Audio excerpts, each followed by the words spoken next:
امریکایي عسکر وایي د کابل هوایي ډګر وحشتونه یې لا هم په یاد دي. ګڼ امریکایي عسکرو چې د کابل هوایي ډګر کې د تخلیې ماموریت کې ونډه لرله وایي چې د تخلیې ماموریت په یوه وحشتناکه او زړه بګنونکې صحنه بدل شوی و.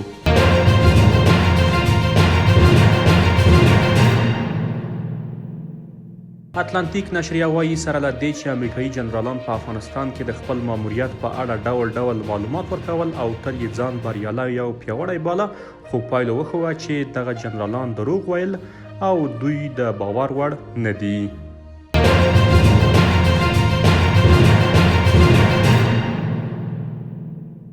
د اوکراین پر اټومي بټیو د روسیې ولکې اندېښنې راپارولې دي. د نړیوالو رسنیو د راپور پر بنسټ دمګړی د ژاپویو اټومي بټۍ د روسیې په ولکه کې ده او د برېښنا تولید یې هم درېدلی دی.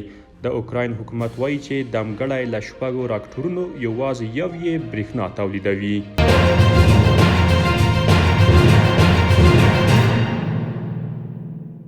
په دویم پړاو کې د سریلانکا لوبډلې لخوا تر ماتې خوړلو وروسته وایي که کریم جنت د سریلانکا د لوبغاړي نوشکا کیچ نیولی وای، ښایي حالات په بشپړه توګه بدل شوي وای. نبي د لوبې 12 اوور وروستي توپ ته اشاره کوله چې توپ د کریم جنت د لاسونو څخه ولوید. د سریلانکا د لوبغاړی چې کریم جنت یې کیچ وغورځوه، هغه وخت کې یې په 10 توپونو یوازې 19 منډې کړې وې، خو وروسته یې په 20 توپونو 33 منډې وکړې او په پای کې د راشد خان له خوا څخه وسوځېد.